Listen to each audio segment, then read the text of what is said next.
on individuals for not following through. Well, I don't know whether it's a management culture thing or an excess of faith in how things will be implemented down at programme editor level. But to get to the answer to that, that's exactly the kind of thing I'd like them to look into, by the way. I mean, you're almost borderline now talking about these systemic faults that I'm so obsessed about. You know, I think they needed to look at why the implementation was not better. Thanks, Jeff. Can I just ask Caroline? Michael writes in his memo that he found Jonathan Munro and Deborah Turnus quite defensive when issues were raised. Did you? I think the BBC is the most scrutinised media organisation in the country. From my experience at the Financial Times, it was a very different level of public scrutiny. It's scrutinised obviously by this committee, by members of the public, by editorial complaints, by its audience. And obviously there are many ways to make a complaint to the BBC.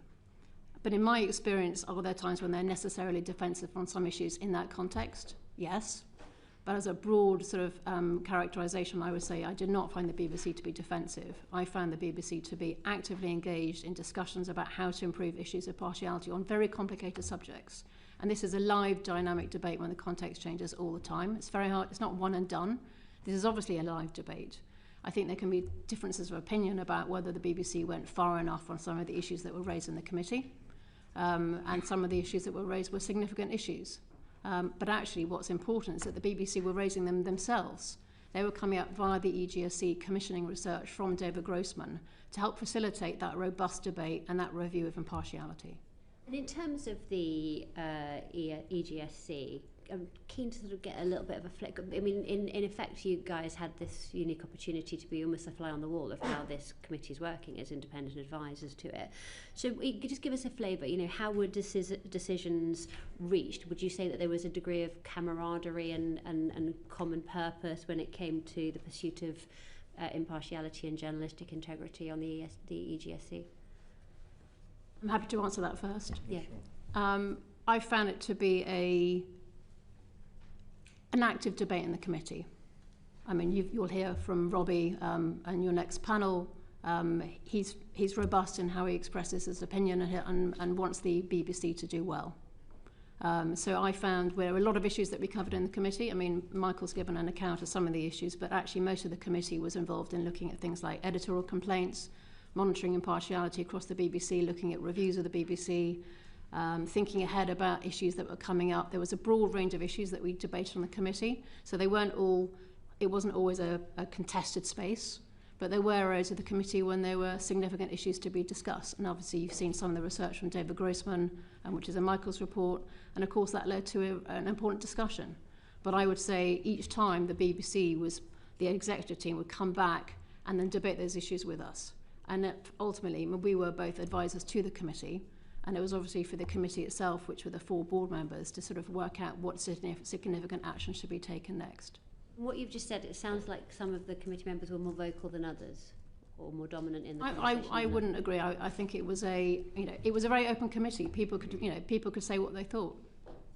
And the EGSC has been politicised in the way that it came to some of these decisions. In this morning's Guardian, it suggests that all members came from a certain political viewpoint. Is that your experience? I wouldn't be my characterisation of how the committee worked now. And I endorse everything Caroline says. You know, most of it was great. They were very respectful, open discussions. I think I'd have to check this. You know, most of the decisions that were taken were unanimous. So, I mean, I know there's some people saying this is a weird tick list that Prescott's come up with in his memo, but my memo simply quotes extensively internal BBC reports. I think maybe with 1 or 1.5 exceptions. They were all commissioned by the full committee. There was an awful lot of consensus. The one area, I hope I don't end up being a broken record, but the one area where there was not consensus was particularly those reports by David Grossman, fabulous, very professional ex-Newsnight reporter. The reports he was coming through with, so many of them quoted in my memo, there was not unanimity in how to respond to those.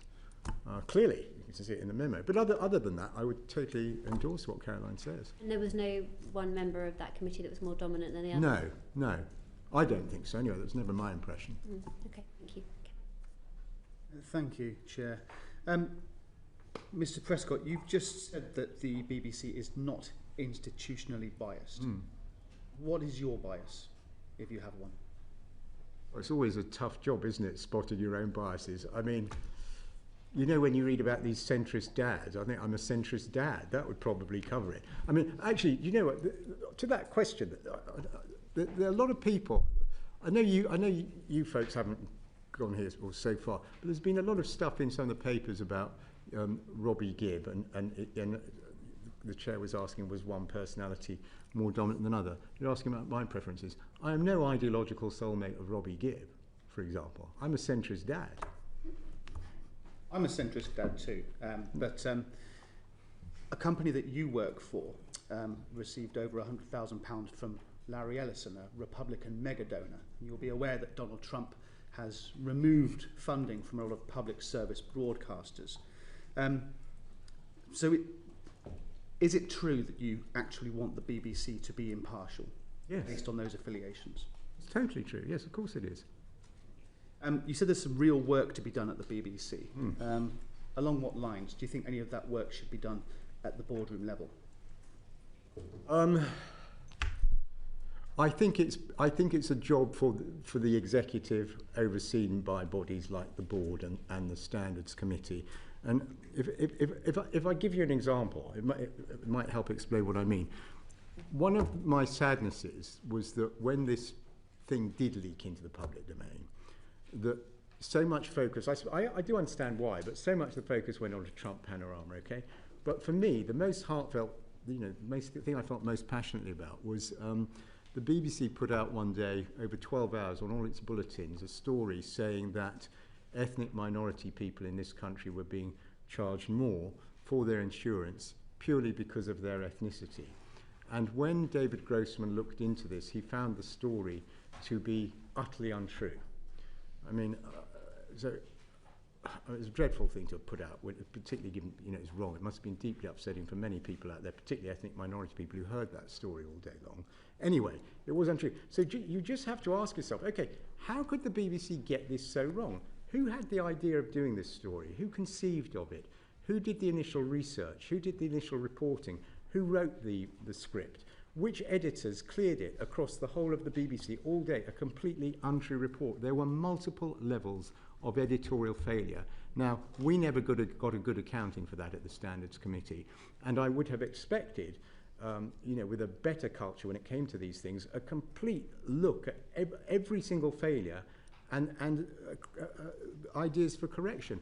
I said many times at the committee meetings that things would come up, many of them in my memo, and I said, to me, this makes me worry about recruitment, about training, about professional standards, about the systems, about the processes. The BBC, I know in the chairman's memo, he tries to say, oh, all this stuff is old. We dealt with it all. Well, to me, what I was frequently seeing was that the BBC's idea of dealing with something was to change the editors around, tweak the written guidelines. But there was never, it seemed to me, any willingness, and take the story I've mentioned, to look into exactly what went wrong there and whether there were deep implications. And of course, since the memo came out, you've had people like Mark Irwin, very respected, a former BBC correspondent. He's done a piece on Substack. I don't know if you've read it. It's worth reading, where he seems to sort of, he's not criticising my memo, far from it, but he says he thinks that there are issues like this in the BBC, and there are deep cultural forces at play here. So there's a lot for them to look at. You mentioned the memo a few times. You also told us that you'd sent it to Ofcom, DCMS, and you'd had that meeting with the BBC. 2 weeks later, the Telegraph had that memo, and they said that it was circulating around government departments. Do you have any idea how that memo got to those other departments or the Daily Telegraph? No, absolutely not. All that I know is what I've stated. Did you share that memo with anybody else beyond the BBC board? Absolutely and those not. committees? Oh, well, sorry, Ofcom and DCMS, but beyond that, no. So somewhere there's a leak. Any idea where that might be? The case. No, I have no idea. Thank you, Chair. Did you work with anyone else when you prepared your memo? No, it was all my own work. Natasha? Thanks very much for coming in today. So, Caroline, you mentioned the sorority review and talked about the depth of work that was involved in that. I just wanted to pick up on a couple of points. So the review did find a culture of defensiveness at the BBC, especially around admitting mistakes, as the chair sort of mentioned, and that was in 2021. Have things improved? I think they have improved. I think we can point to things like Tim Davie on Glastonbury. I think that was a speedy apology, and rightly so. I think there are probably many other examples where the BBC has apologised in the last few years. But I would say, I think the real issue is the culture of the BBC in terms of the level of attention paid to these issues. And again, in my view, the fact that we had a robust committee to debate issues of impartiality, the fact that we had David Grossman being commissioned by the GSE to ask questions about the BBC's coverage in order to help inform future coverage, was actually really significant. I think there are a few organisations when you actually have that level of auditing internally on a regular basis, and this is an ongoing issue. This is not one and done in terms of managing these issues. You kind of mentioned Tim Davie's sort of robust and very quick response to Glastonbury. Do you have any ideas as to why the kind of robust and quick response didn't come this time round? I wasn't involved in the issues with the board, so I'm afraid I wasn't privy to discussions, and I didn't know that Michael had sent the report until I read about it in the newspaper. Why there was a bit more of a delay over sort of a robust and response to my memo had leaked? Yeah. No, I'm sorry, I only know same as you, what I was reading in the newspapers, sorry. And then just on the sorority review again, so how has this changed the working practice and culture practically at the BBC? We keep coming back to this thing of culture and transparency. Well, how has it actually changed anything? I'll give a few examples. So first of all, there are internal programme reviews which were reported onto the EGSC. So if there were particular issues with the programme, that they all led internally, we were given a high-level view of whether the programme was performing well or not performing well, and some of the outcomes of those reviews. That's frustrating and difficult for programme makers to have an additional level of insight in terms of what's happening, to be asked questions. I think that's important. The thematic reviews are significant pieces of work. I point to the immigration review. I think it was a substantial piece of work by Madeleine Sumption. And in fact, Madeleine continuing to be involved with the BBC for another year, advising the BBC, going around the region, speaking about immigration, better ways to cover it, asking questions. It was a very thorough process of her and her team continuing to act on behalf of the BBC, give recommendations and advice, and being available as a resource on issues of immigration and how well to cover it, which is a challenging issue. So I would say, in terms of specific practical impacts, those are two good examples. I think a third is performance reviews. So again, we understood that impartiality was becoming a big issue in terms of being, frankly, played into how people were being judged in terms of being good editors of programmes. So again, it was an issue in terms of impartiality was embedded into sort of a new performance culture. Could there be improvements? Yes, and I have a few ideas on things which might continue to be improved, but I do think it had an impact. And they also had a lot of focus on training. Not surprisingly, you have lots of people coming in and out of the BBC. People who are outside the BBC also had to do the editorial training. So I think across a number of areas, I would say there was a systematic change in terms of what we were doing on the committee and what we were seeing.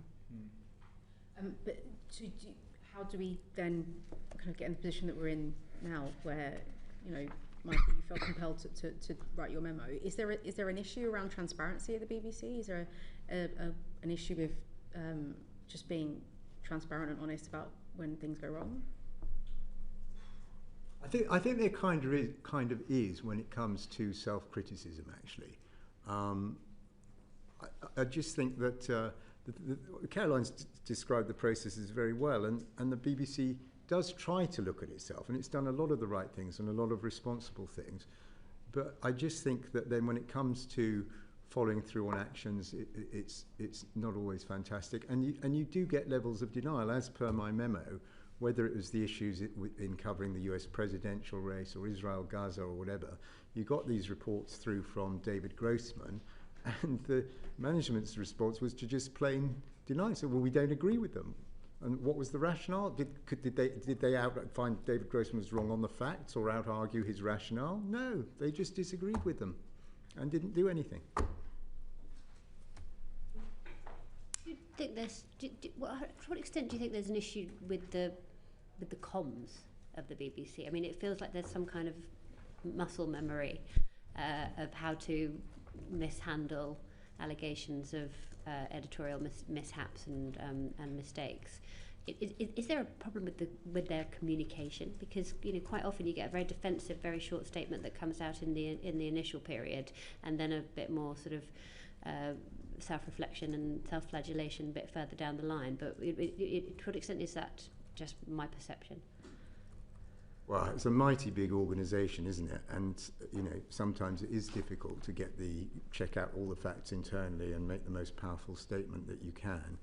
I think it's more to do with what I suspect are some cultural forces at work in the BBC, and I think even as I sit here before you now, I just don't think the BBC's been very willing to look at things through that prism. You feel that there's a culture endemic in the BBC? I think there could be. No, I certainly do not claim to be an expert on this, and I already commended to the committee this piece by Mark Urban, who spent many, I think, decades probably in the BBC, and there are others. But things that are in my memo and that David Grossman looked at, and you can check this with the BBC, I think there was only one that I suggested be looked at. So that menu that you're referring to and saying it was a curious selection, it was unanimous. Those topics for David to look at were unanimously agreed by the whole committee, so they're not mine. And when you mention, quoting lawfare and reproductive rights, I think I'm right here that that those are words that appeared in David Grossman's reports. There's a lot of misapprehension. I'm not saying this is a view, but out there online, so on, there's a lot of misapprehension out there. In a funny way, a lot of my memo wasn't written by me. It was me quoting David Grossman's internal BBC reports. And he mentions I think it was him who made the point about lawfare, and it wasn't meant to be a party political or ideological point. He was making a very simple point that in America, unlike Britain, if you get a prosecuting counsel, they may be carrying a party political strike, they may be a political appointee, and that was important for audience understanding of the full context of the onslaught on Trump. Reproductive rights was in his American election report, where he was making the point that if correspondents use those terms as common parlance, there's a danger that you alienate part of the viewership who don't use that language. But this was all stuff these were not my views. These were all, me quoting from the internal BBC reports. Caroline, isn't it the duty of all people on the board and the advisors to the board to represent all licence payers, and that's millions and millions of people? It just looks like these particular hobby horse culture war issues have been selected in one direction. I mean, surely your responsibility is to all licence fee payers. Mind if I and at the same time, we hear at the same time you two served your term, there was a letter from 400 BBC employees. There are the all-staff meetings. There was one just the week before last. There has been a letter we've been circulated by 100 eminent BBC folk, including Dimblebees and whatnot. Mm-hmm. So those are very different to the selectively picked examples here that all seem to betray a political bias themselves.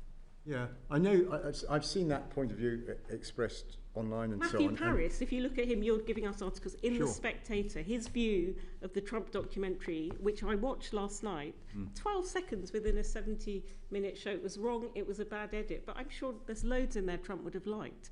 The MAGA super fans showing their adoration for him. So this idea that there was a sort of ideological or party political skew to the work that was going on, I don't think it's actually entirely fair. And you've got to realise that when those reports were commissioned, we did not know what was going to come back. So if you take, for example, the BBC's coverage of US presidential elections, okay, when the committee asked David to look at this, he could have come back with a completely clean bill of health.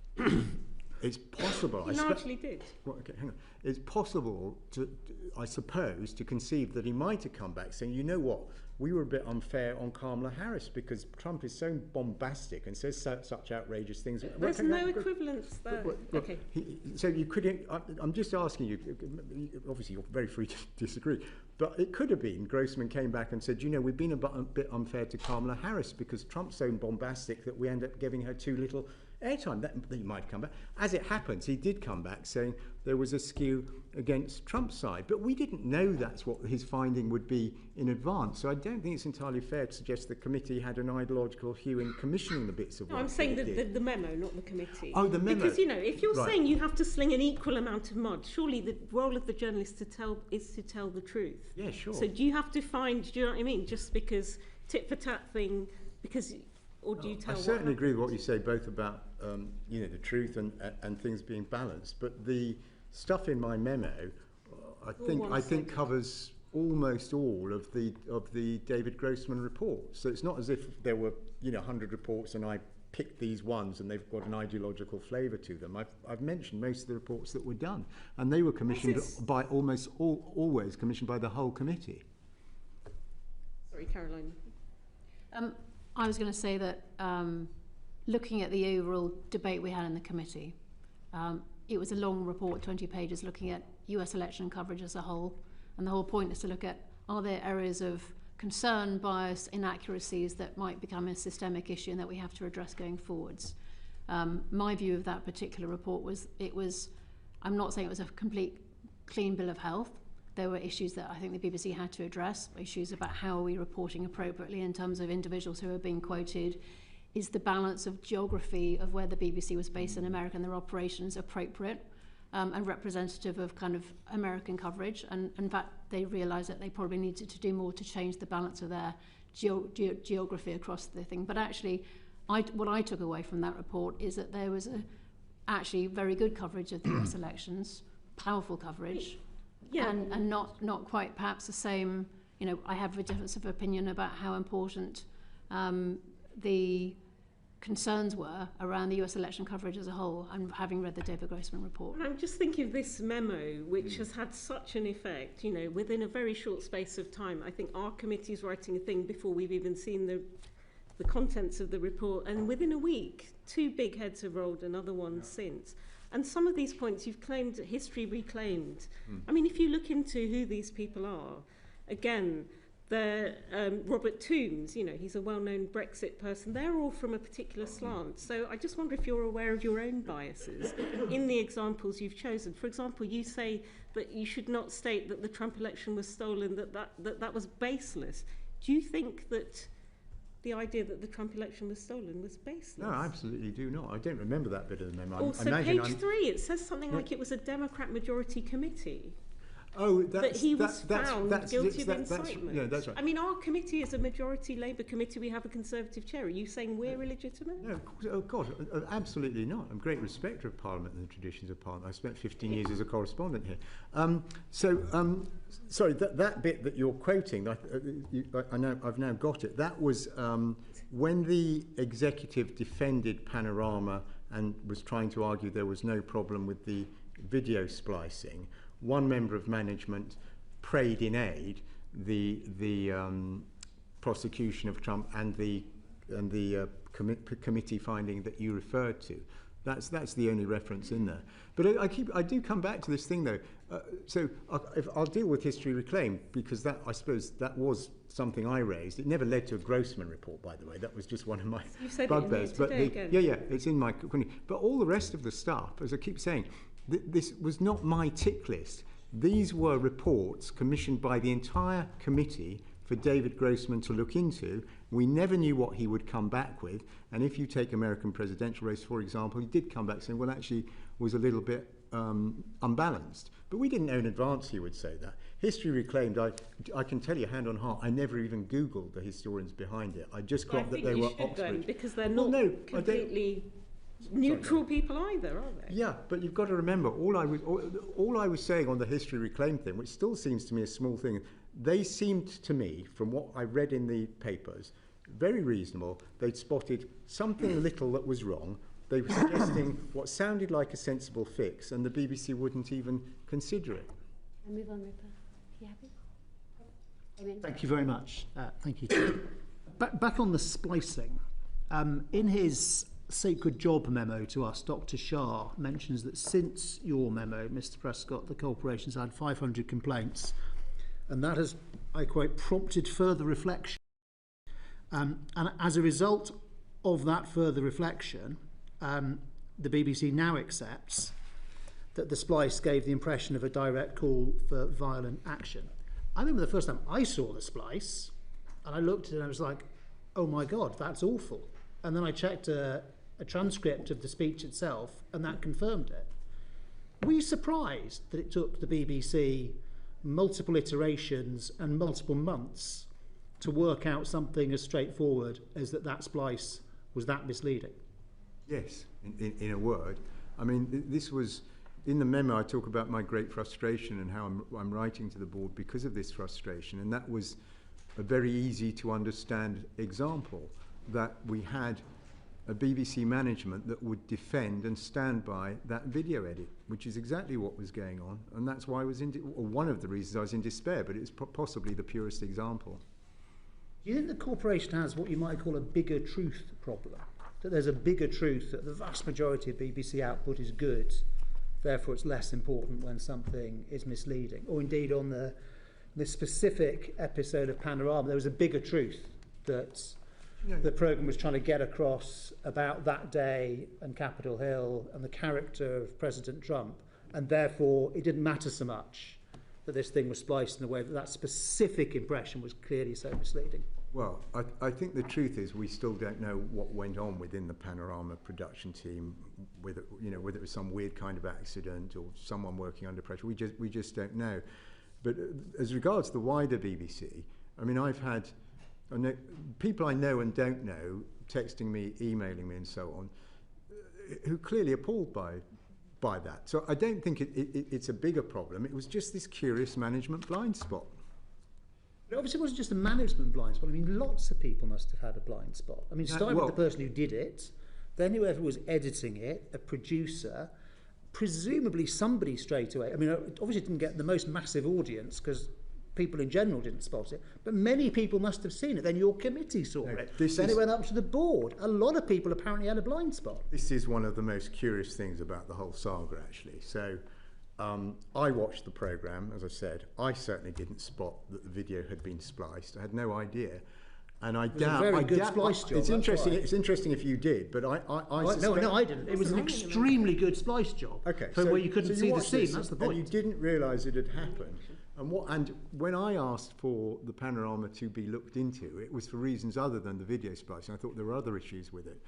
But when the report came back, it just so, because David Grossman, ex-Newsnight, very respected, proper, fabulous BBC correspondent, he'd also done time covering the US presidential election. So it was one of those weird coincidences that the person who was asked by the Standards Committee to go and do a deep dive into the Panorama, was steeped in this material because he'd been out there covering it. And it was he who spotted the video splice. It's quite possible if it had been someone else asked to do a deep dive into Panorama, they might have come back still not spotting that. It was a curious turn of events. That was when? That was in time for the January meeting. Yes, that's right. An awful lot of time has passed between January and November. So there still were a lot of people had a blind spot. So after this thing had been identified, I don't mean a literal blind spot, they didn't spot the splice. I don't think anybody spotted the splice. But having been brought to people's attention, a lot of people apparently overlooked it until, as Dr. Shah says, having had 500 complaints after your memo, there's been a period of reflection. As I say, so I keep using this term blind spot. You can use the terminology you want. You know, they had a lack of sensitivity. They just had a different view about the video splice. And I wonder if I might just finally ask both of you, if you would agree that actually it's people who would like to see the demise of the BBC. They are the ones. Me, by the way. No. I wanted to be strong. Just let me finish my sentence, if you will. Sorry, beg your so, pardon. it is people who would wish to see the demise of the BBC. They are the ones who ought to downplay this incident. And people who love the BBC and think the BBC has a more important role than ever in the information meltdown and mosh pit and misinformation, disinformation, they are the ones who will say that when an incident like this comes along, it must be taken with the absolute utmost seriousness. Yeah, that sounds a very sensible point to me. I mean, people who love and support the BBC, we want the BBC to be at its best, and that's what this whole thing's been about. Obviously, issues of trust are foundational to the BBC. It is very important that they take inaccuracies extremely seriously. I would say, I mean, to echo Samir Shah, it was regrettable that this wasn't recognised at the time, and it was too late to, even though Panorama was alerted to this, I think it was too late by the BBC to actually take action on it. But I would point you to the fact in the committee at the time, it was a 20-page report, and the debate was really about a much broader, comprehensive view about US election coverage. It wasn't to try and micromanage a particular programme edit. And individual issues were typically dealt with by the editorial complaints unit if there was an inaccuracy. I'm asking her about a principle, so I was asking about the splice, that is correct, but you could apply the same question to a number of other things in the memo. My question was really, isn't it the case that for all the 99-point-something% of output, which is very high quality and unquestionable, isn't it the case that if you really, really care about the future of the BBC, you really, really have to care about the 0-point-something% that goes wrong, take it absolutely as seriously as it warrants? I agree with you. I think it is important, but I personally think that the BBC did take issues of impartiality and accuracy incredibly seriously. It's the reason that they're one of the most trusted news brands in the world. Misinformation meltdown mosh pit. Cam. Thank you, Chair. Mr. Prescott, I happen to agree that it's a catalogue of interesting circumstances that this documentary aired through such a large editorial process. So the question that I want to know the answer to is, prior to it airing, did this documentary deviate from the standard editorial or auditing processes in any way? The short answer to that is I don't know, and that's exactly the kind of thing I was hoping that the BBC would look into. You know, who would know? Who would? Well, I guess that your best witness will be the next one. The BBC chairman may know about that. I only know what I saw on the screen and then what David Grossman reported upon. Thank you. I just realised you didn't quite answer my last question. Do you agree that Donald Trump's reputation has been tarnished by this documentary? Probably not. You don't agree with him? Thank you. Caroline, I've largely not spoken with you yet. Apologies. Have you seen David Grossman's report? Have you read it? Yes. Have you read Michael's memo? Yes. Would you agree that Michael's memo was an accurate reflection or response to that Grossman report? I would say that Michael's memo does not provide a comprehensive view of what was in the David Grossman report. What do you think was missing? I think the David Grossman report covered a lot of ground, significant areas like the coverage of the election and the use of polling, issues like who was being represented on programmes, issues of impartiality. There was obviously a BBC response to it as well, which was also significant. They did engage with each of the details of the David Grossman report. I don't think Michael's account is a personal account rather than a comprehensive review of everything that was covered in the committee. You describe it as biased? I would not choose to characterise that way. I think it's a personal account of what Michael wanted to bring before the board. Thank you. It was meant as I think Caroline's remarks may well be fair, because I'm very open about this. I think I even say it in the memo. It was meant to be, you know, an edited take on things. It was a primer for the board, hoping to get some action, and they could then go away, as I think I urged them to do in the memo, to go and look at the full Grossman report. So I don't think I'd ever claim it was fully comprehensive. It was edited highlights intended to get action. Anything else you'd like to add to that question, Caroline? No. Thank you. Thank you. Jeff, did you want to come in on this one? Just on that, Caroline, sorry again.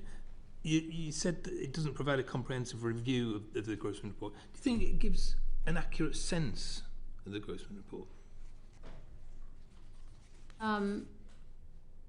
As I say, I repeat what I've just said. I think Michael's view was not designed to be a comprehensive view of everything in the David Grossman report. I think when you read the David Grossman report in full, it's a broader reflection of the debate that the committee had about issues and anticipating issues in terms of both existing coverage, was there something we should be looking at more closely, and other actions that the BBC should be taking. My interpretation, my personal interpretation, was that the BBC engaged with this, the executive team responded, actions were taken. It was going to be an ongoing issue. This is a live, Donald Trump defines the news waves at the moment. It was an important issue to actually think ahead about how do we cover Donald Trump appropriately. So my takeaways were very much focused on that broader representative view. David Grossman's reports were not supposed to be comprehensive. They were quick takes, ad hoc research to help fuel a conversation in the committee, rather than the thematic reviews, which are much bigger picture, longer term, lots of interviews, comprehensive research, and looking at a much broader range of programmes. Just to be clear, so the Grossman reports were the only ones that were asked for by the committee on this particular topic. There were no others. No, on this case, no. And Michael, just quickly, Dr. Shah said that your memos are, and I'm quoting, a partial description of the evidence that the EGSC received. Is it fair to describe your memo as partial? My memo is partial. I don't really think so. As I say, it was edited highlights intended to get action. So whether you want to call it partial or not, it was impartial. Well, there was nothing that would mislead the audience in it. I think it was a reasonable edit of all the areas concerned that arose out of the Grossman reports. In that sense, you could, I suppose it'd be fair on the American one, for example, say it's unbalanced, because I didn't mention where David Grossman praised the coverage. I only mentioned where there were problems. But I don't mean to sound arrogant. I don't really apologise for that. I mean, it was 19 pages as it was, for one thing. And if you do read the full Grossman report, I don't know whether you're getting hold of it or not, into the American election coverage, see what you make of it. But my plea, you see, is fine, wherever the BBC earns a gold star, that's great. But that doesn't mean they shouldn't take the problem seriously. So I think the first thing there was they broke their own guidelines on how to use opinion polls. Well, what was done about that after? How did that problem occur? And what's being done about that to prevent an accidental reoccurrence? Answer, we do not know. I think that, would you agree that they have acknowledged that was an issue? I'm just looking at a quote saying that was the one significant exception to our usually excellent record of reporting polling. So that particular problem with that particular poll was acknowledged. Yeah, but this goes to my one remaining worry. But I should have said, by the way, I really welcome the BBC chairman's letter to you, where he says he's going to go through everything in my memo point by point, which is in a way all I wanted. The one worry I still have is, will the BBC do that, treating every issue there as if it is a systemic problem until they can prove that it's not? So the issue there about the opinion polling, they say they've responded to it and acknowledged it. Okay, but were there systems that went wrong? Was it if it was one single human error on one night, fine. But if not, there's a bigger problem. What's gone wrong here? They need to get under the bonnet and start fiddling around with the spanner of it. How do they demonstrate that they fix those systemic problems? Well, for starters, whoever takes the place of Caroline and myself on the Standards Committee, hopefully they can persuade them that they've been doing a more thorough job. And if there was to be wider scrutiny, and it's for BBC as an institution to figure that out, and of course you as the Select Committee have an oversight role. Thank you very much. Bye. Thank you, Chair.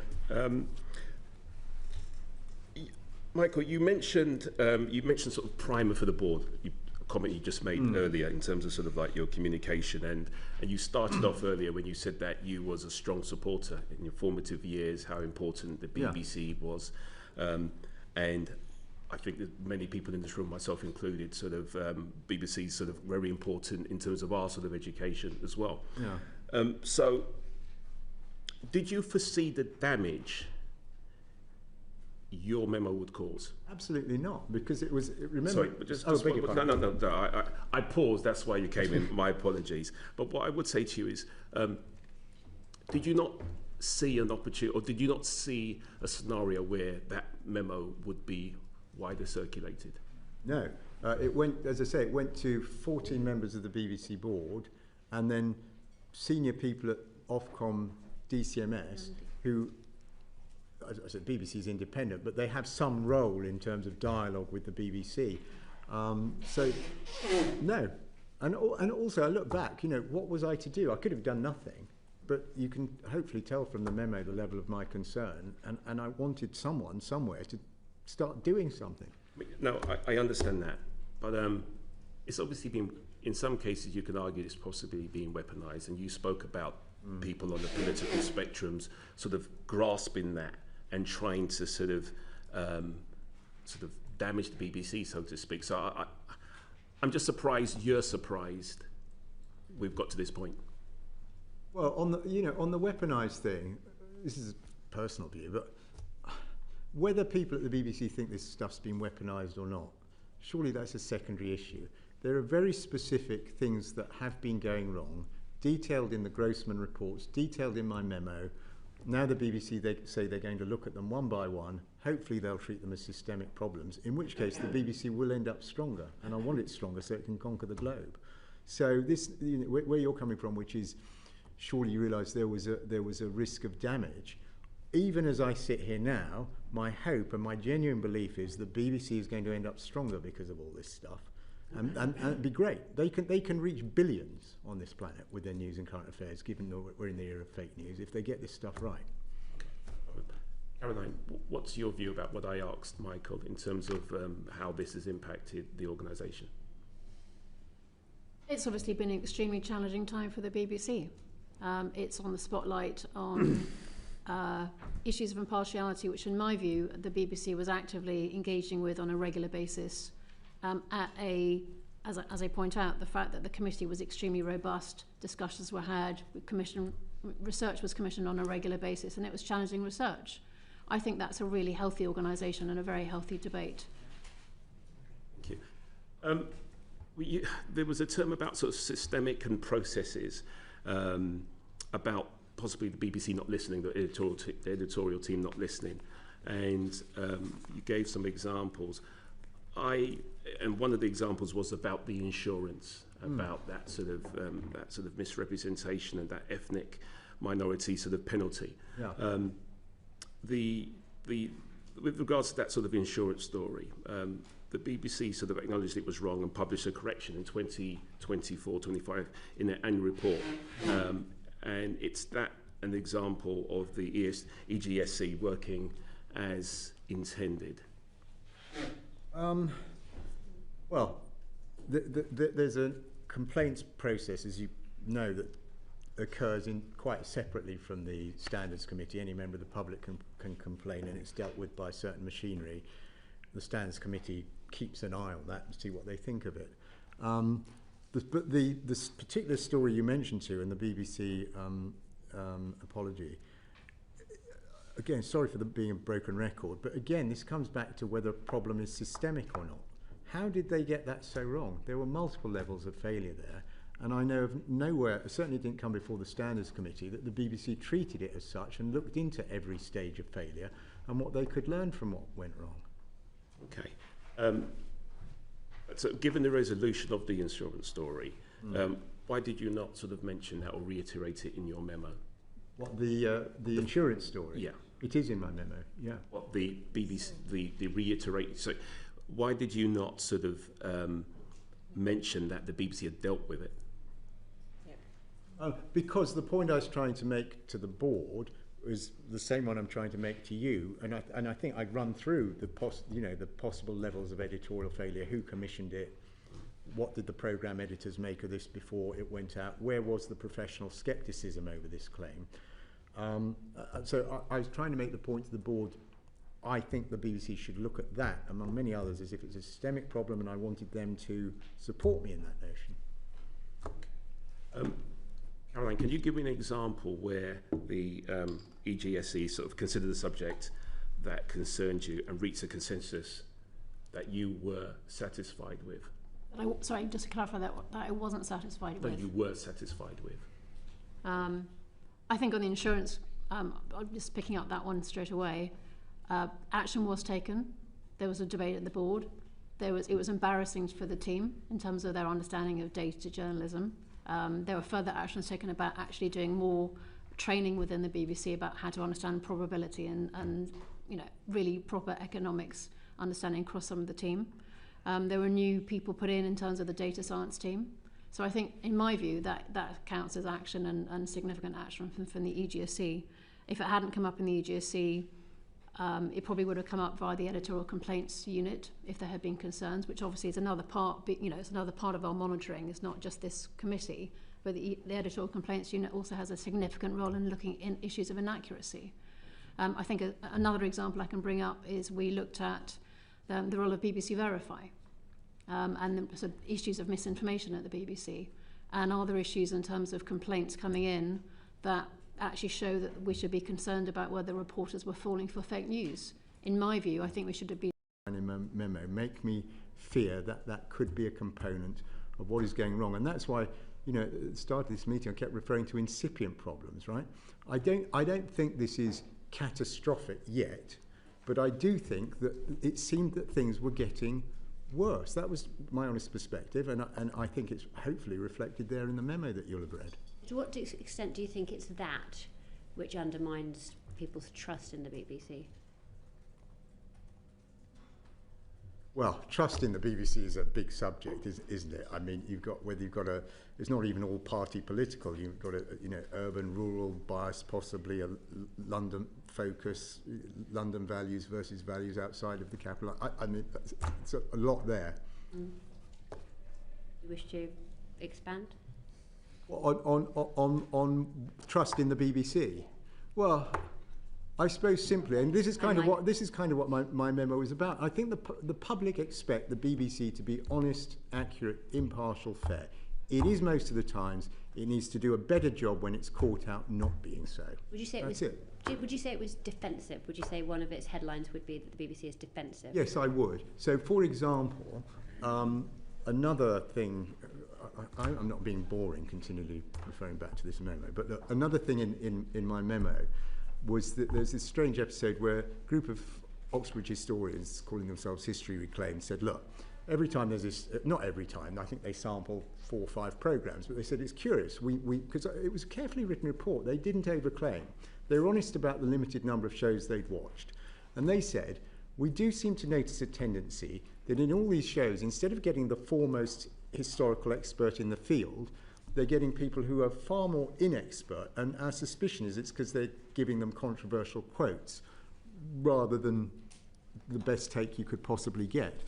And the BBC's, and as per my report, I thought this was interesting and should be looked into, because History Reclaimed also had a very simple fix, which was, could the BBC have another look at who they were inviting in from the field of historians to comment on things? That was it. Would the BBC listen? No. And in fact, there were then formal complaints from, I'm guessing, from readers who'd seen that report, based on the report, and the BBC rejected them all and accused History Reclaimed of cherry picking in a very snotty fashion. Well, History Reclaimed didn't claim to be doing more than that. They said, we've watched 4 or 5 problems, might be a problem here, could you take a look at it? The answer was, formal findings, you're wrong, you're wrong, you're wrong, we're not talking to you. Extraordinary. Do you think the BBC is arrogant? I'm sorry? Do you think the BBC is arrogant? Not institutionally, no. I think it's more... Look, when you run a big outfit like that, you'll all appreciate this, you've got to maintain staff morale, and the management have to be seen to be defending their own folks. And believe it or not, even after that memo, I totally get that. But they get it a little bit wrong, and I think that was an instance, and there are other instances in the memo. Thank you, Cam. Thanks, Chair. Mr. Prescott, do you think that the BBC is in a better place for the 3 resignations? Do you think public trust should be greater or lower for those 3 resignations? Ooh. It's very hard to answer, because I think the answer to that depends on each individual citizen's perception of what's gone on. You speak of culture, yeah, which starts from the top, does it not? Yeah. Usually, yes. So, and you want to know bluntly whether I think it's better or worse for not having Tim Davie and the rest of them there, I guess. Well, look, let me answer this way. For what, I took no pleasure in those people feeling compelled to leave their jobs, number one. And as regards particularly Tim Davie, for what little use or worth this is to him now, firstly, I always liked the guy. And secondly, most importantly, to the extent that inexpert me can judge, he seemed to me to be doing a first-rate job across 80 or 90% of the portfolio. It was just that he had this blind spot on editorial failings. I think it's a bit of a tragedy he's gone. I thought he was a supreme talent, but he had this blind spot. Okay, thank you. Yeah. Michael, were you pleased that your memo found its way into the No, gosh. You're surprised? As I say, yeah, I was surprised. And first I was surprised. Secondly, as I think I said a little while ago, I was hoping this might be sorted out quietly, you know, board, Ofcom, DCMS. So that's one thing. Second thing is, again, I kind of alluded to this, given what, believe it or not, I was hoping this memo would do good and result in a better BBC being quietly achieved. And the fact it was in the Telegraph, no, I'm not criticising the Telegraph. They gave a lot of space, they took it very seriously. But in sort of ideological terms, the Telegraph appeals to a certain bit of the spectrum. And I think, therefore, the fact they broke the story became a bit of a barrier to people elsewhere on the political spectrum taking this as seriously or thinking this really was as straightforward as it seems. So that's my answer. And in terms of the comment that you just made about Tim Davie having a bit of a blind spot in an editorial sense, to what extent do you think that is simply because of the fact that that DG job is just too big for one person? I've been thinking for a while that it is, and what's happened to Tim confirms that. So again, look, I'm not here to claim I'm the biggest expert in the world on organisational design, but as you asked me, and I was an advisor to this committee, it seems to me, I think the BBC might be well advised to consider having an editor-in-chief on the one hand and a CEO on the other. Yeah. And I very well remember the period in the 80s when they did try that, and John Burke was at first not, you know, in charge of the whole of the enterprise. They did split the role, and I think it's probably worth looking at that again. Do you have a view on that, Caroline? On Tim Davie, sorry. On splitting the role. Splitting the role. My role was an editorial advisor to the EGSC. I think the issues of whether the overall structure of the BBC and the governance for Tim versus the role is obviously for this committee and for the BBC board itself. It is a very large role and a very complicated role and very hard to get right consistently.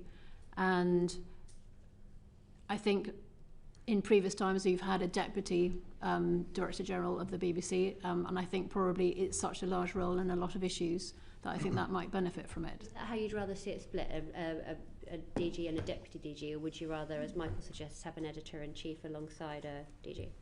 I don't really have a perspective on it. I mean, I have a personal view as an average person looking at this, but I don't believe... What's your personal view? Well, I think my personal view is what I've just said, is I think would be helpful to have, you know, it's a large job with a lot of responsibilities, and it's an important institution to get this right. And were you wanting to come in? Thanks, Chair. One more, Mr. Prescott. You spoke quite highly of Tim Davie. What was your relationship with, excuse if the mispronunciation that is oncoming, Shamit Banerjee? Did you have a relationship with him? No, I don't know the individual, no. Okay. I think you can. Let's move on to Vicky, please. You rightly pointed out that the Panorama programme has been picked up quite a lot in terms of your note. And this was discussed at 2 meetings of the EGSC in January and May. Yeah. Why do you think that the EGSC failed to act satisfactorily at either meeting? Well, at the first meeting, so if I, probably the best way to answer that, and it will certainly help me give you a good answer, is if I go through the chronology. So I happened to be at home and I watched that Panorama. It struck me as having issues to do with balance. You know, I didn't think it was quite what I might have expected. I still wasn't too bothered because I thought, oh, well, that's quite an anti-Trump programme, but they'll probably be just as hard on Kamala Harris next week, and they weren't. So I mentioned this at the committee. David Grossman was asked to look into it all, and he came back in January with the findings, which are, you know, summarised in my memo. the BBC executive did not seem, how shall I put it, they did not seem very open to accepting what David was saying. And so they were asked, and they agreed, as I say, there was usually consensus on the committee, they very happily agreed to go away and come back with a written response, having, to the mind certainly of me and recollection of me, and I suspect others, seemed to be not open to accepting what David was saying, even though his findings were so stark. So they did come back in May with this written response. Again, parts of the written response are quoted in my memo. And it was black and white. The management did not accept there was a problem either overall with the US presidential coverage or with the Panorama programme. Simple as that. Just on that, can I just... sorry, Vicky. I mean, the Grossman report says that generally speaking, the coverage of the election issues was generally excellent.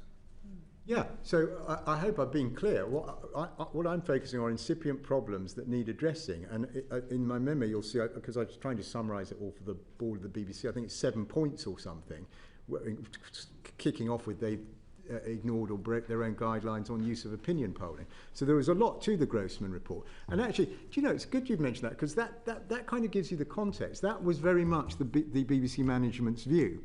It was great. They were excellent. David, on page 3, David Grossman's report says it was all excellent. Well, there was a lot to praise. And by the way, I've been a reporter. I hope the BBC Washington staff don't think I'm sitting here getting at them. I know they're doing tough jobs, okay? But David Grossman did not give it an absolute gold star. There are a lot of issues, as summarised in my memo. And so, I don't know, hopefully does that cover... Well, I mean, I think there could be an accusation that you didn't represent the Grossman report fairly in your memo, and that whereas you picked up all the points that he made that were criticisms of the BBC without stating the context. Generally speaking, he was positive about the coverage and had put forward these particular problems as issues that needed to be corrected for next time. Well, look, David Grossman would have to speak for himself. My take was firstly that he was being polite. Secondly, there were a lot of very specific instances in the full report, summarised in the memo, of things that had gone wrong. And you know, that both my memo to the board, its intent, remember, this was conceived as a private memo to 14 people, and it was meant to be a call to action. So it was not, I didn't put in the stuff for celebration. It was very deliberately highlighting problems and faults that I felt were not being addressed properly. Back to the Panorama documentary. So you said that you watched it on the 6th of January and that was the point. I think it was the show, I think, was... sorry to interrupt you. It was just before the presidential race. I think it was late October. But sorry to interrupt. So you watched it, and then that is what prompted you to put in complaints, even though there was no complaints about the Panorama documentary. Yeah, I wouldn't characterise it as a complaint. That's not really how the Standards Committee worked. So I watched the show, okay, and even after watching it, although I thought, a lot more anti-Trump witnesses than pro-Trump and so on, I thought it was a bit of an anti-Trump programme. Didn't think it was fair balanced, as you might expect typically from the BBC. But even then, I wasn't too alarmed, because I just thought, and by the way, I rather enjoyed the programme. But I thought, they'll probably be doing just as aggressive a look at Kamala Harris next week. That's why this was so aggressive on Trump. And there wasn't a balancing programme.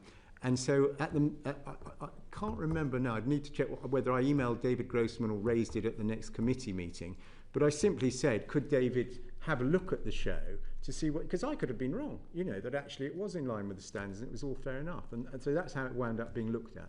Then in terms of your memo, when did you include the Panorama programme into your memo? Well, was it at the start or later on? No, my memo was all written of a piece.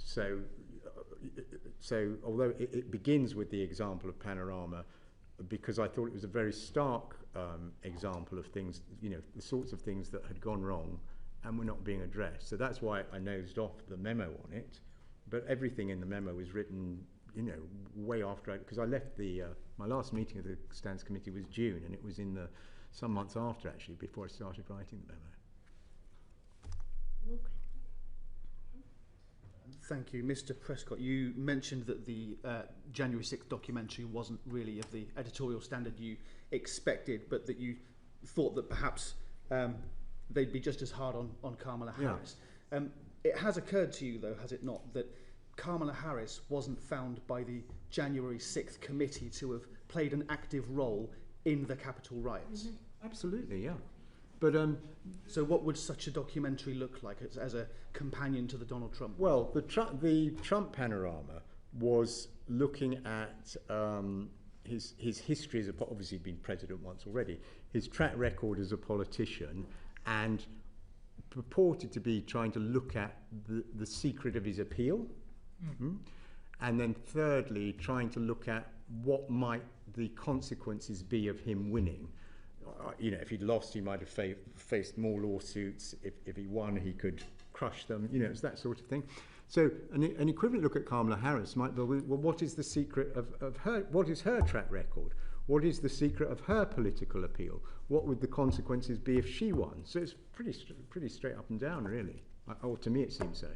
Thank you. Do you agree with Donald Trump's assertion that his reputation has been damaged by this documentary, considering, of course, that he was found to be a central figure in this insurrection, considering that he has been found by a civil court as being liable for sexual assault, that he's regularly boasted about sexual assault? Do you agree with Donald Trump that this documentary has harmed his image in some way? If I could argue, answer in two parts, as it were. Firstly, I'm supposing, but you'll correct me if I'm wrong, I should probably restrain myself a little bit, given that there is a potentially a legal action. All I can say is I can't think of anything I agree with Donald Trump on. Thank you. Yeah, thanks both. Very interesting. You've obviously got similar backgrounds in a way, Fleet Street and then the PR industry for a long time after that, but different conclusions as well. So fascinating. Thank you for both coming in. I just wondered, I think Jeff asked this earlier, so you were advising the EGSC. How did you hear about the job? You want me to go first? Do you want to go first? Just, I'm curious to know, you know, probably a lot of our constituents would like to advise the BBC. Where does this get advertised? How did you hear about it? I don't know. Can I beg your indulgence and give you what may be a longer answer? A shorter one is probably better because, okay. I mean, just really want to know how you got the job, not a long anecdote. Just how did you hear of it? I come from a working class background, son of immigrants. I got into Oxford from the local state school partly because of the excellence of public service broadcasting. I used to quote the shows in my essays. So I've been passionate about public service broadcasting for decades. I read every spit and cough about the BBC. I followed the Martin Bashir scandal. I saw that Nicholas Sirota did a review. Caroline was part of it. And I saw in the newspapers that one of the recommendations was to create this post. And I thought, what a fantastic job. I'd love to get that. So I looked out for the advert and I applied. And it was advertised? Yeah, yes. Caroline, you said. It was publicly advertised. Obviously, I was aware that they might create the role because it was one of the recommendations of the Sirota Review. And obviously, I was very interested in making sure the Sirota Review went somewhere. So I was very interested in making sure that the actions recommended by the Sirota Review were actually implemented. And I wanted to play a part in doing that. Okay, yeah, no, just curious to know. And also, I guess the Grossman researcher role, I mean, he's not here, is he? Well, curious to know where these things are advertised. I've never seen those adverts. Well, you're probably better directed at the chairman, because I don't know. It wasn't openly advertised, was it? I think that's one. I think it was an internal appointment, in effect, for a researcher, but you'd need to check with the Beeb. Okay, I mean, look. Just you said to us, Michael, that I think you say in your memo as well that you've never been part of a political party. You're a centrist dad. You have no axe to grind. I think it says somewhere. Hang on. You do not hold any hard and fast views on matters such as American politics. But I mean, if you go through the memo, there are some quite interesting terms. Lawfare is one that's used by the MAGA generation. That's used as fact. And I think you critique the word reproductive rights, which is fairly common currency. You know, we talk about it in this parliament. So, I mean, it does feel, and you've said also that there should have been a programme equally aggressive towards Kamala Harris. I mean, isn't this a weird sort of equivalence? Because Trump had a term as president. He had been found guilty of incitement. And we know that edit was wrong. That was very wrong. They should have indicated, you know, like a ... you would in journalism, that these are two different parts of the speech. But, I mean, I don't know. There are some people making conclusions. If you look at the things in the dossier, what have we got here? We've got Trump defence, we've got trans, we've got Gaza. Are they not all from one sort of perspective, these comments? Oh gosh, thank you for the question. There's quite a lot there. Start sorting them out in a systemic and more methodical way, and everything would have been fine. What do you think, Caroline? Well, my experience was that the BBC took issues of impartiality extremely seriously. We've all heard Tim Davie put impartiality at the centre of his time as Director General. In the 3 years I was involved with the BBC, and prior to that with the Sirota Review, I felt it was a continuous process, an active debate. These are dynamic issues. They're very complicated issues often of impartiality. They're decided in the context of individual programmes on a daily basis across thousands of hours of coverage. So there was a healthy debate. I mean, you've heard from Michael, in the EGSC, it was a healthy debate and often a very robust debate about some of these issues. But in my view, was the BBC willing to have a proper conversation, debate, and actually take action? In my view, yes, they were. Thank you. Thanks. Before we get into the a little more about the issues arising in the memo, can we talk a little bit about the role of the Editorial Guidelines and Standards Committee? You're here obviously as external advisors to it. Can you just talk about the purpose of it, how you each of you were recruited and appointed to it? Yeah, do you want to go first, Caroline? I can go first if you like, Jeff.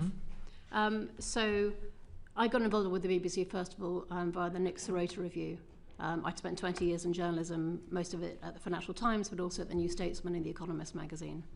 The BBC really matters to me. As an institution, I think it's extremely important, and as Michael said, particularly in the era of AI, when I spend a lot of time on AI, when 52% of the internet is supposed to be generative AI generated, I think it's an extraordinarily important institution to get this right. I worked on the Nick Sirota Review for about 6 months. It was a significant review.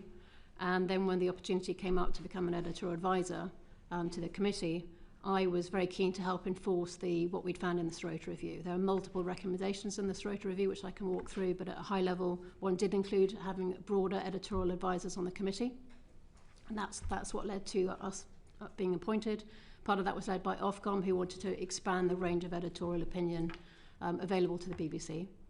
The second thing which came out of the Sirota Review, which was a key part of our implementation and actually the day-to-day work in the committee, was the introduction of new thematic reviews. These are really significant pieces of work.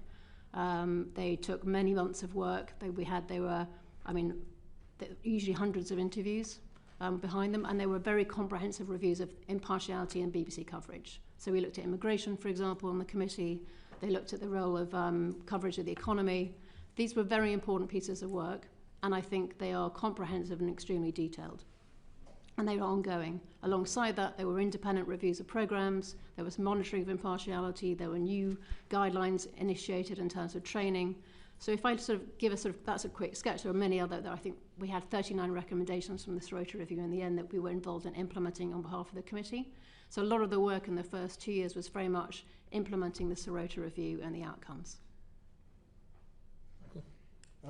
That's a fantastic run-through by Caroline.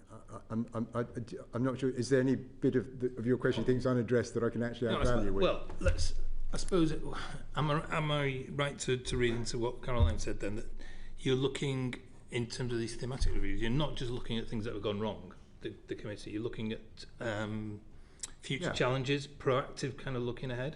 Yeah, I'll just jump in on that first. So one of the key tasks of the committee is future editorial risks. So, Michael's account gives a personal view of what was of issues on the committee for him. One of the issues I was particularly interested in, and really important obviously, is the role of AI. And is the BBC embracing AI, thinking about it appropriately? And in an era of fake news, it's even more important. So we did have reviews of looking at the role of AI at the BBC.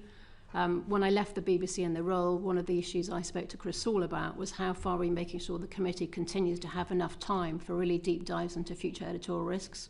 Much longer sessions on some of those issues I think would be really welcome. So, again, Caroline summarised it fantastically. These thematic reviews, to your point, so they are proactive. They're not waiting for an obvious thing to go wrong, or was that quite right? Which was the case with a lot of things in my memo. But even on the thematic reviews, you see, My disagreement with the BBC is about the thoroughness with which it takes action and follows things through in this area of editorial standards. So if you take one of the thematic reviews, I think it may have been the first one, which was on tax and spend. How does the BBC cover issues to do with the economy, government tax spending, and so on? And there were a number of recommendations from that. One of them being, for example, that it should become routine that if someone is on a News Current Affairs show and says we need more money spent on X, then they should be challenged, well, that's fine, what's the trade-off? Do you want tax to go up, whatever? That was one of many, but a very simple to understand recommendation from that review. And I remember when the conclusions came before the committee, I think it was my first or second meeting, I asked what the follow-up was going to be. For example, because at that stage I didn't know the ins and outs of how every bit of the BBC worked. So I said, after each news show or current affairs show, will there be a tick list? Were people challenged in accordance with these new recommendations? And I was pretty much told, look, don't worry about it. Everyone knows this report. Everyone in the BBC's read it. Everyone takes it very seriously. Now, one way and another, because partly because of my long, years ago as a journalist for 20 years, I know all sorts of people in the BBC, from a junior sub-editor I worked with in the 1980s to very senior people. Not one person I spoke to had read the report. Very few were aware of it. And later on, when we got follow-up reports, they did not give a gold star 10 out of 10 for implementation. So every step of the way, I'm afraid, I feel the BBC fell short on thoroughness when it came through to implementation. And to what extent is that the fault of the committee? You talked about there are systemic causes and systemic problems. Is that where do they lie? I think, I'm afraid to say this, ultimately with management, the Standards Committee has got independent advisors, Caroline, myself, it's got non-executive members. I do give credit to the management, by the way, and this may sound a trivial point, I was always impressed with it. These would be meetings that would go on 2-3 hours. The Director General, Head of News, Deputy Director of News always made time, fully attended, paid full attention. But to your question, I don't think it was the committee that was at fault. I think there's simply something, the BBC, I just think, had a bit of a blind spot when it came to following through as methodically as I appreciate I'm only one individual, but as I thought they should. Is that the fault of individuals, though? You talked about systemic, but it sounds like you're putting the blame on individuals for not following through. Well, I don't know whether it's a management culture thing or an excess of faith in how things will be implemented down at programme editor level. But to get to the answer to that, that's exactly the kind of thing I'd like them to look into, by the way. I mean, you're almost borderline now talking about these systemic faults that I'm so obsessed about. I think they needed to look at why the implementation was not better. Thanks, Jeff. Can I just ask Caroline, Michael writes in his memo that he found Jonathan Munro and Deborah Turnus quite defensive when issues were raised. Did you? I think the BBC is the most scrutinised media organisation in the country. From my experience at the Financial Times, it was a very different level of public scrutiny. It's scrutinised obviously by this committee, by members of the public, by editorial complaints, by its audience. And obviously there are many ways to make a complaint to the BBC. But in my experience, are there times when they're necessarily defensive on some issues in that context? Yes. But as a broad sort of characterisation, I would say I did not find the BBC to be defensive. I found the BBC to be actively engaged in discussions about how to improve issues of partiality on very complicated subjects. And this is a live, dynamic debate when the context changes all the time. It's very hard. It's not one and done. This is obviously a live debate. I think there can be differences of opinion about whether the BBC went far enough on some of the issues that were raised in the committee. And some of the issues that were raised were significant issues. But actually what's important is that the BBC were raising them themselves. They were coming up via the EGSC commissioning research from David Grossman to help facilitate that robust debate and that review of impartiality. And in terms of the EGSC, I'm keen to sort of get a little bit of a flick. I mean, in effect, you guys had this unique opportunity to be almost a fly on the wall of how this committee is working as independent advisors to it. So you could just give us a flavour, how were decisions reached? Would you say that there was a degree of camaraderie and common purpose when it came to the pursuit of impartiality and journalistic integrity on the EGSC? I'm happy to answer that first. Yeah. I found it to be an active debate in the committee. I mean, you'll hear from Robbie and your next panel. He's robust in how he expresses his opinion and wants